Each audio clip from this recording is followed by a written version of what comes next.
Lección número 8. Contenido del nuevo pacto. Purificación de pecados, parte 3. Amados hermanos, les ruego un poquito de paciencia si nos extendemos con este primer punto que trata sobre la purificación de los pecados, pues consideramos de vital importancia en la edificación del cuerpo de Cristo que cada uno de sus miembros esté bien afirmado y fundamentado en la fe, para lo cual es básico el entendimiento y la experiencia de una conciencia limpia, la seguridad del perdón y la aceptación de Dios, basados en la obra perfecta y completa de nuestro amado Señor Jesucristo, ya que sin esta seguridad no es posible avanzar hacia la madurez a la cual hemos sido llamados como hijos amados. Vemos necesario seguir profundizando en un tema tan vital como este. Nuestro deseo es que cada uno de los hijos de Dios avance confiado y siga creciendo sobre el cimiento sólido que le da la palabra de Dios revelada por su Santo Espíritu, a fin de que pueda cumplir con su propósito en lo personal y en lo corporativo. De allí que nos tomaremos quizás 2 sesiones más para dejar cubierto, a la medida de nuestro actual entendimiento, el tema de la purificación de los pecados, que dará como resultado creyentes inconmovibles, seguros y arraigados en la palabra de Dios. En estas 3 sesiones sobre el tema de la purificación de los pecados, estaremos compartiendo con ustedes algunas notas tomadas de la obra de C.H. Mackintosh, La plena suficiencia de Cristo, porque creemos que enriquecerá su entendimiento acerca de la contundencia, perfección y eficacia de la obra consumada de Cristo nuestro Salvador.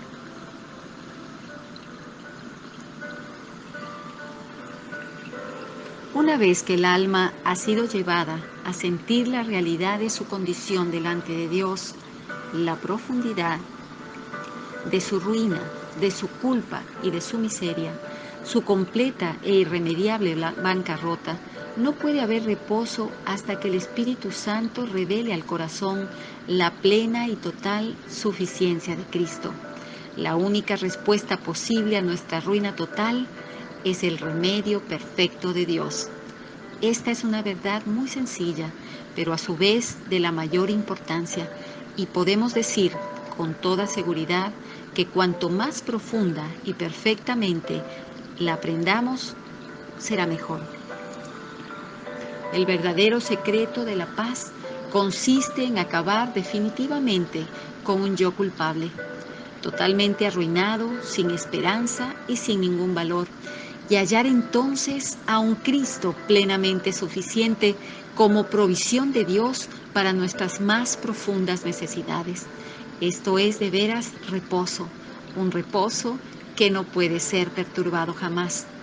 Podrá haber tristeza, aprietos, conflictos, pesadez de ánimo a causa de múltiples tentaciones, altibajos, toda suerte de pruebas y dificultades, pero estamos persuadidos de que cuando un alma ha sido conducida realmente por el Espíritu de Dios a ver que el yo se acabó para siempre y a descansar plenamente en Cristo, haya una paz que no puede ser interrumpida jamás. La inestabilidad de tantos amados hijos de Dios es el resultado de no haber recibido en su corazón a un Cristo completo como la provisión misma de Dios para ellos. No cabe duda de que este resultado triste y penoso puede ser producto de varias causas, tales como una mente legalista, una conciencia culpable, un corazón ocupado en sí mismo, una mala enseñanza, una inclinación secreta hacia las cosas de este mundo y algunas reservas en el corazón en cuanto a las demandas de Dios, de Cristo y de la eternidad. Pero cualquiera sea la causa que ha contribuido a ello, creemos que en casi todos los casos se puede llegar a la conclusión de que la falta de una paz inquebrantable, tan común en el pueblo de Dios, es el resultado de no ver ni creer lo que Dios ha hecho que su Cristo sea para ellos y por ellos, y eso para siempre. Basados en las preciosas páginas de la palabra de Dios, Nos proponemos en este tratado mostrar al creyente angustiado que todo lo que pueda necesitar, ya sea para satisfacer las demandas de su conciencia, los anhelos de su corazón o las exigencias de su marcha diaria, está atesorado para él en Cristo. Trataremos de probar por la gracia de Dios que la obra de Cristo es el único lugar verdadero de reposo para la conciencia, que su persona es el único objeto verdadero para el corazón y que su palabra es la única guía verdadera para su andar. Consideremos pues primero la obra de Cristo como el único lugar de reposo para la conciencia. Al considerar este gran tema, dos cosas reclaman nuestra atención. Primero, lo que Cristo hizo por nosotros, o sea, su obra en la cruz. Y segundo, lo que Cristo está haciendo por nosotros, o sea, su obra presente y en la actualidad. En la primera tenemos la expiación y en la segunda la intercesión. Murió por nosotros en la cruz y vive para nosotros en el trono. Primero, lo que Cristo hizo por nosotros. Por su preciosa muerte expiatoria, nuestra condición de pecadores ha quedado totalmente resuelta. Llevó nuestros pecados y los alejó para siempre. Cargó con todos nuestros pecados, los pecados de todos los que creen en su nombre. Primera de Pedro 3:18 nos dice: porque también Cristo padeció una sola vez por los pecados, el justo por los injustos, para llevarlos a Dios. Isaías 53:6 nos dice: Jehová cargó en él el pecado de todos nosotros. Esto es una gran verdad de suprema importancia para el alma ansiosa, una verdad que yace en el fundamento mismo de toda la posición cristiana. Es imposible que un alma verdaderamente despierta, que una conciencia espiritualmente iluminada pueda disfrutar de una paz divinamente establecida hasta que haya echado mano con fe sencilla de esta preciosa verdad.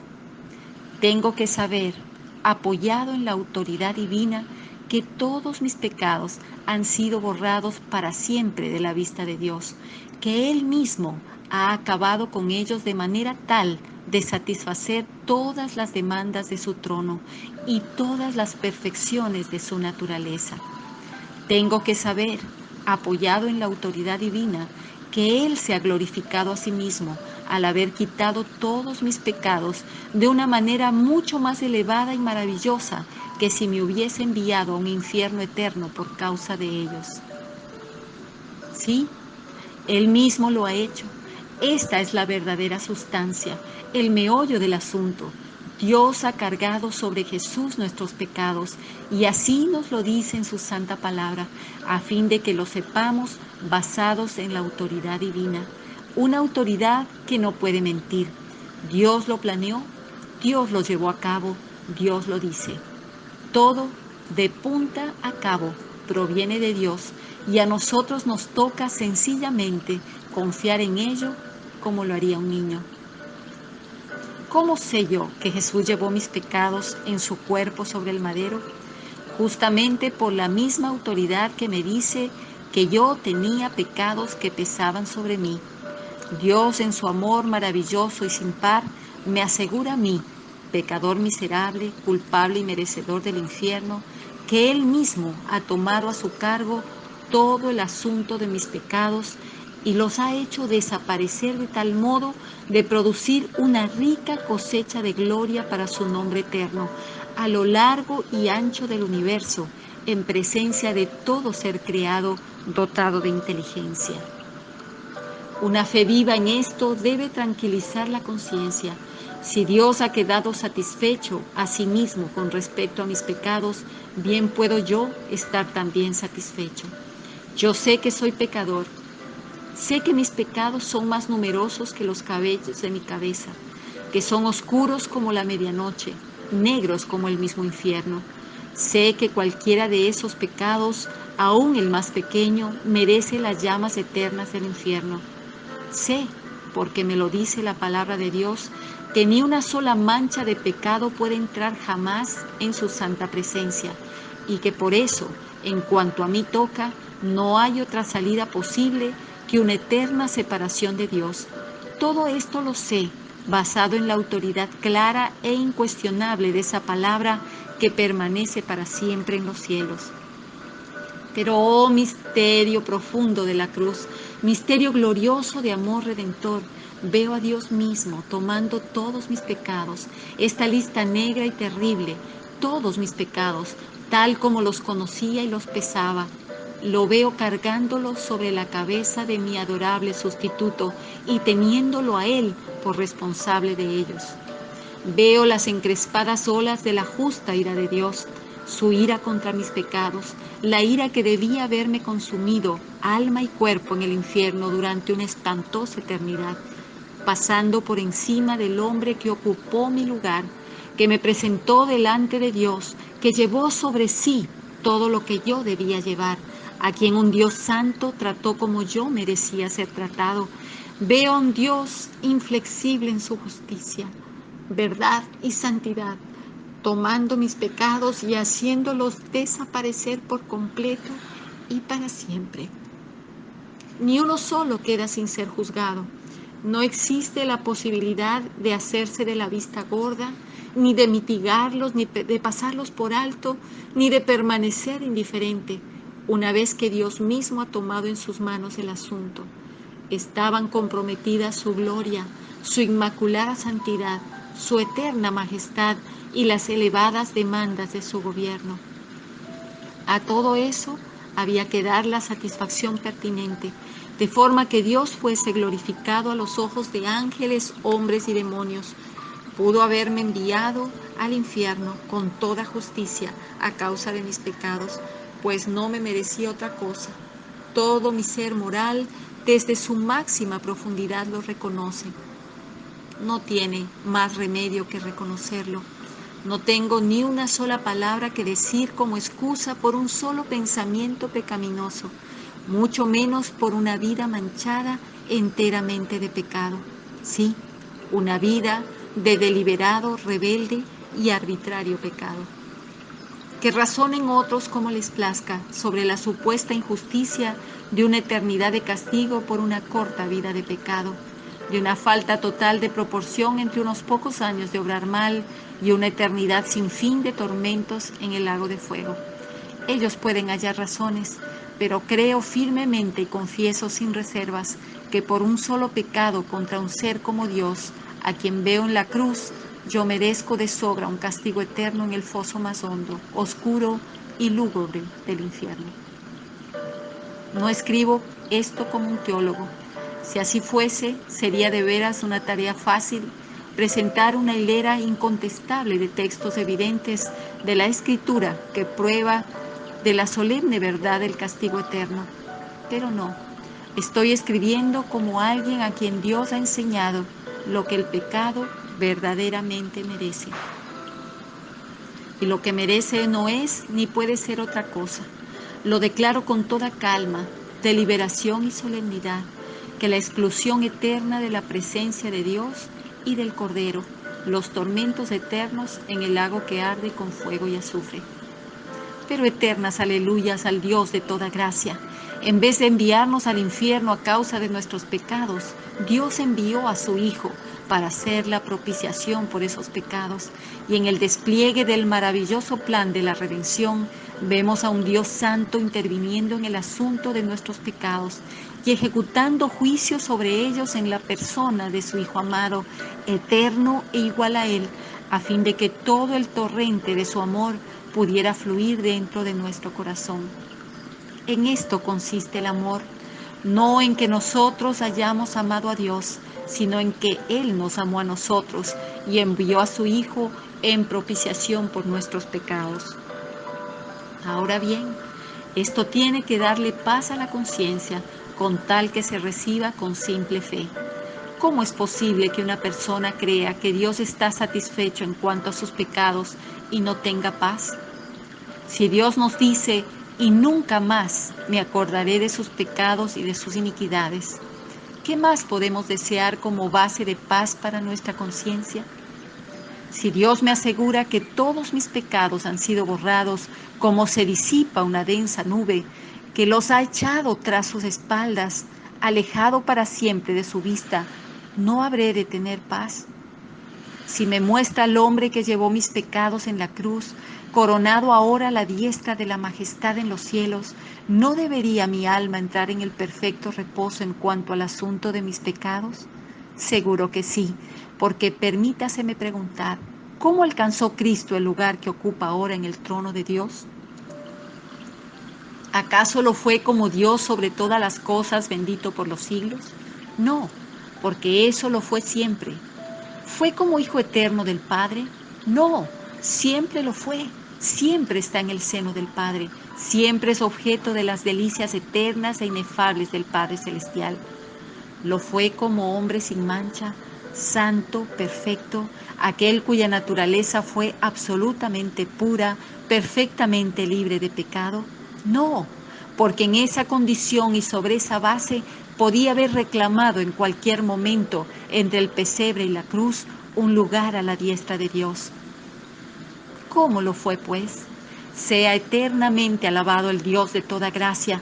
Lo fue como quien, por medio de su muerte, cumplió la gloriosa obra de la redención, como quien cargó con todo el peso de nuestros pecados, como el que satisfizo perfectamente todas las justas demandas de ese trono en el cual ahora está sentado. Esta es una verdad fundamental que el lector angustiado puede comprender. No puede dejar de liberar el corazón y tranquilizar la conciencia.